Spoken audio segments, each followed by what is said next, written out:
So what's going on, social media land? Today, November 6, 2018, is election day. All across America, nationwide, coast to coast, and I tell you what, today is going to be the turning point in American history.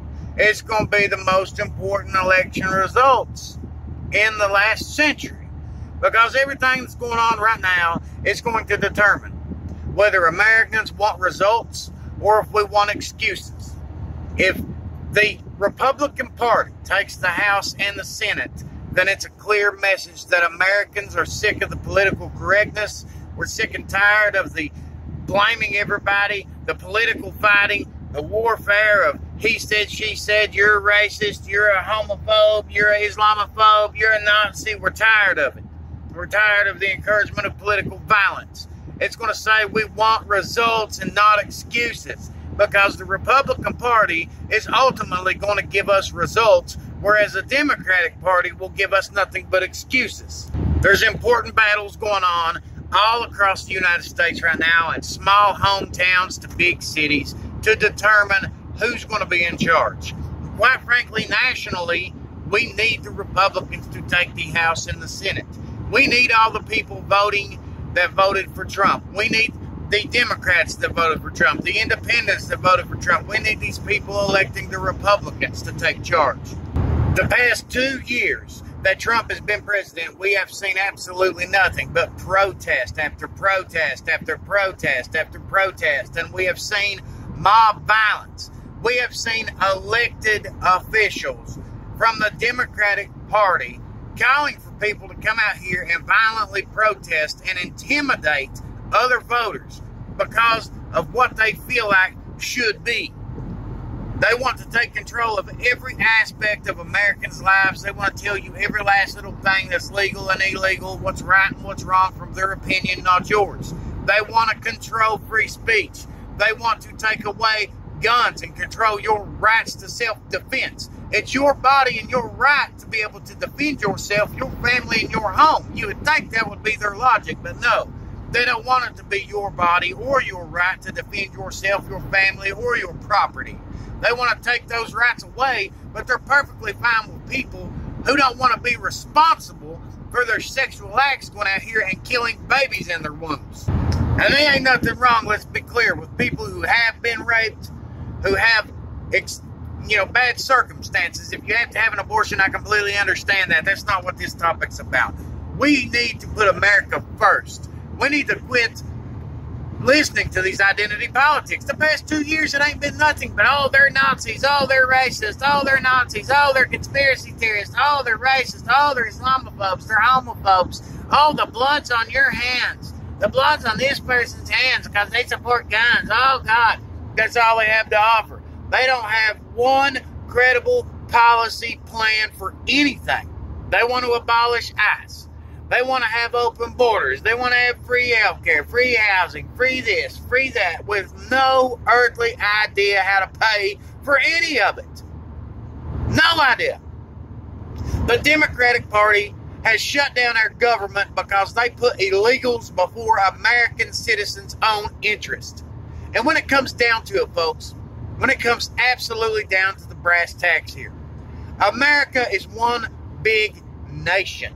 One big household. Think of it as a home where all of us live inside of that home. The people that are in charge of this country are the mommies and daddies of this home. On a state level, whoever's in charge of your state is the mommy and daddy of the state. That's your little household in your state. But whenever it comes to the national level, America's one big household. And the parents that are in charge right now, Donald Trump's the daddy. And daddy's doing what he has to do for the American people, for the children in his household. We're all different race, different color, different religion, the whole 9 yards. But he's doing what we need, not what we want. Sure, we want to go help other people in other countries. We want to. We want to be able to feed everybody.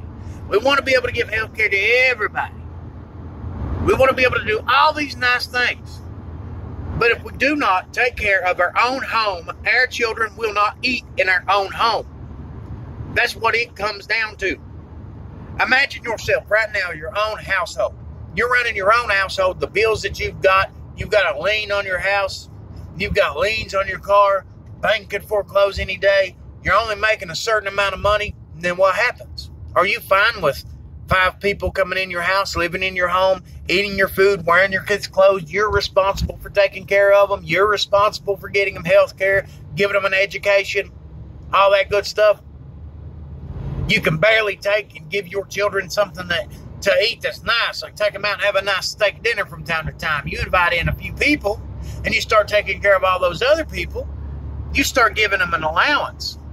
Just like you do your children. You give your kids an allowance. Now you got to give the 5 people, your kids' friends, an allowance. They come in. You're paying for them too.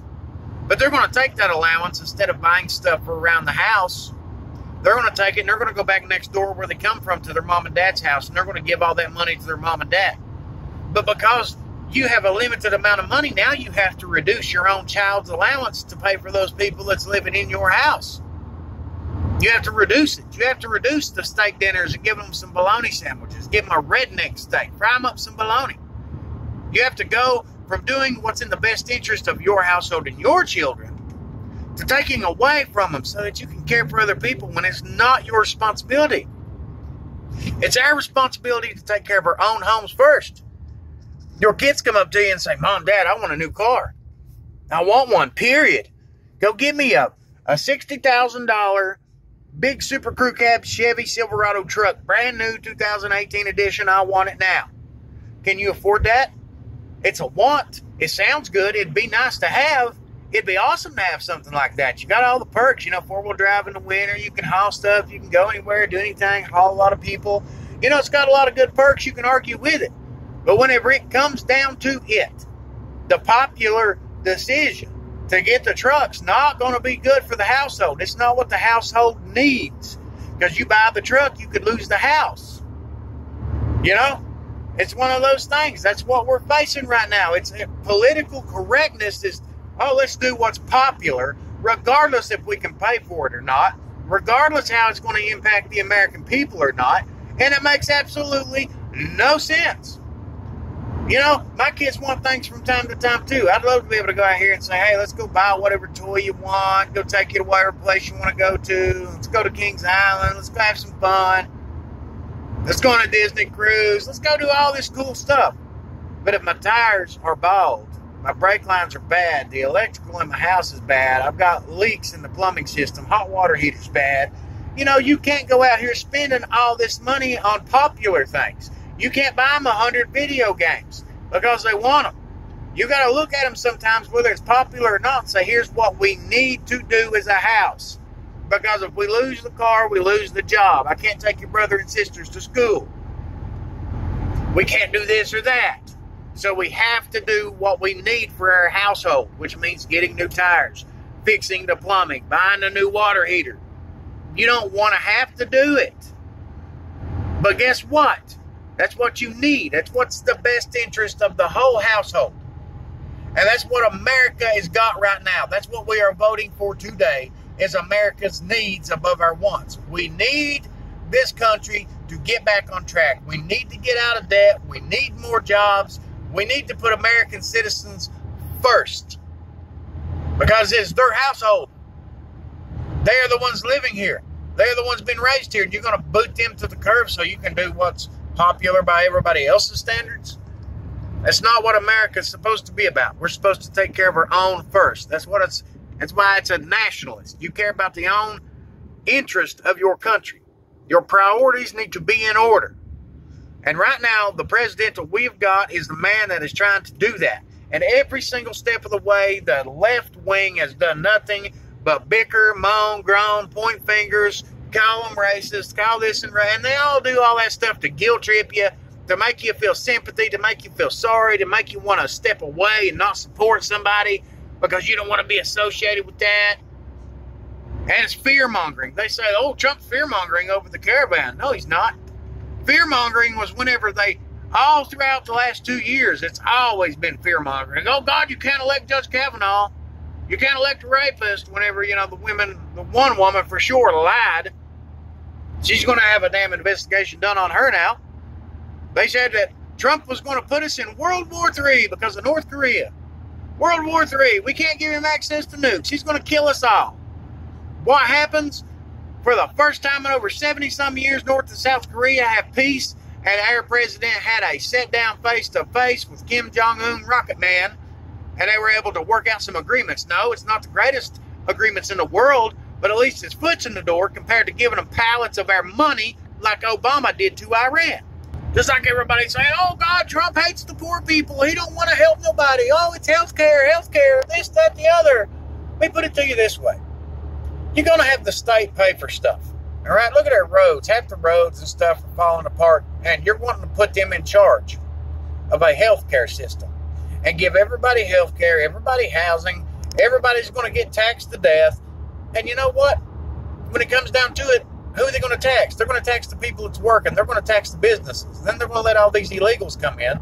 These illegals are going to drive down wages because they're importing low-wage people who are willing to take the jobs for half the price just so they can drive out the competition. Then they take all the money that they earn, instead of circulating it back into our economy, they turn around and they send most of it back home. Mexico earned more money off of money sent from illegals back to Mexico in their banks than what they made off their own oil interest. We need the money recirculated inside our own economy, inside our own household, so that we can get took care of first. Right now, they have fought Trump every step of the way, and we have got the lowest unemployment rate that there is in the last half a century. More black people and Hispanics are working now than ever before. Jobs, consumer confidence, all-time high. I mean, you got all these positives that's coming at us.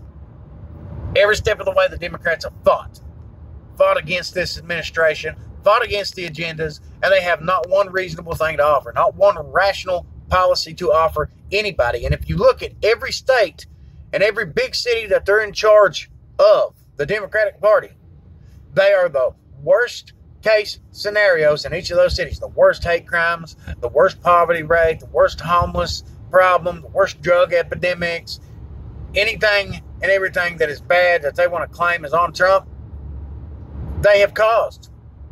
They can't even handle operating these cities or these states without driving them into the ground, but they want to be in control of the whole country, and they're basically running on impeach Trump, because that's all they got to say. That's why you think this Russia investigation has lasted 2 years. They have absolutely nothing on him. They have absolutely nothing on anybody that they've investigated that pertains to Russia. And the only reason the investigations are still going is because if they get Democrats in charge, they can do whatever the hell they want to, make up whatever punishment they want to, and then hammer it out on whoever they want to. Brass tacks, that is the truth. But whenever it comes down to it, if Republicans take over, then you're going to see the results, and there ain't going to be nothing there. They said Trump didn't have no magic wand to bring these jobs back to America, and here they are, more jobs than ever before. And you know what? A lot of businesses are holding back. They're not wanting to hire. They're not wanting to expand because they are waiting until the midterms, all right? They're waiting to see the results of the midterm elections, because as soon as these elections are finalized, if there's Republicans in charge, they know that they've got another 4 to 8 to 12 years to be able to get in here, expand, make some money, hire some people, give people some jobs. They are waiting until they see the results of this election. Because if Democrats take over, they're going to do whatever the hell they want to, and it's not going to be in the best interest of America. So these businesses don't want to risk going out on a limb trying to do something that is good whenever the Democrats are going to ruin it for everybody. They are waiting. We need jobs. The more jobs we got, that's what people understand. Nobody hates poor people. All right? Nobody hates people on food stamps or housing or any of that stuff. You need the jobs, and you need Americans to have the jobs so you can tax these companies, so you can get better wages, so that people can build more houses, and you can be able to afford to give people the help that they need in the programs that they are involved with. But without the jobs, tax the rich, abolish ICE, equal pay for everybody. Yeah, a lot of sense that's going to make. Nobody's going to open up a business and sit there and make just as much money and effort, take all the liability, the lawsuits, and all the responsibility of running a business whenever they make the exact same amount as the people that they are hiring. Nobody will try to do that. Why in the hell would somebody do that? They're wanting these people to come over here and have these businesses and expand because it's good for America. But the Democrats are like, let's just tax them. And then they bring the illegals over. The illegals make the money. They can come in and work for slave labor. What's going to happen with slave labor? They're going to sit here. Somebody can get in charge and sign off on all these illegals doing the work, not turned into the IRS. As long as somebody certified signs off on it, they don't have to turn in anything with the illegals. All it's going to do is drive down wages, keep wages low. It's going to run other people out of business. Then they're going to tax the richest people that they can find. And then they're going to say, you know what, let's send our jobs overseas and we're still going to make some money. It's better than taking on all this liability and paying all these wages and all this insurance and all this other crap whenever they can send it overseas, come over and sell it. And then there's less jobs for people. And if there is jobs, there's low wage jobs. And then you got all that money, and it ain't helping nobody. All that would mean is more jobs get shipped out. Less jobs are going to be here. Less money is going to be taxed. And eventually it's just going to collapse the economy, folks. Today is a day where it's about results or excuses. One or the other. That's what today's about. And I hope everybody gets out here and everybody votes and we can take control of the House. Because if we actually had somebody that supported this administration, imagine what it would be like for America. All the things that we need to make our country better would actually happen. Nobody's coming to take away Roe versus Wade or any of that other crap. That's just a bunch of BS that they're putting all over the media to fearmonger people into voting the way they want them to intimidate people, just like the illegal part. Nobody has a problem with people coming here if they come illegally.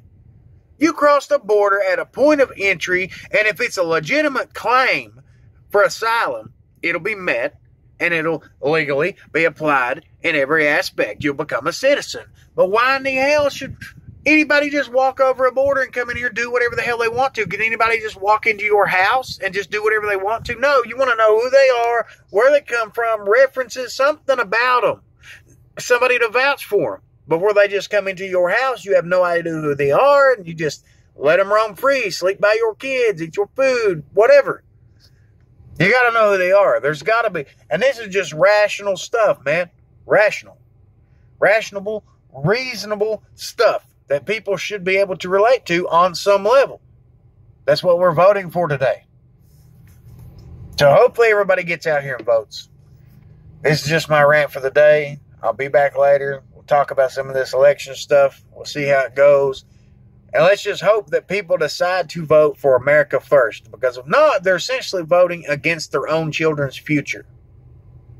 And it's in part because the big banks, the mainstream media, these big corporations, they all want it that way. Because in the end, the people who is funding all this left-wing radical crap is benefiting from it. George Soros is benefiting from it. The man broke the Bank of England. He intentionally bought up all the silver and stuff he could and it waited for him to be in a vulnerable place.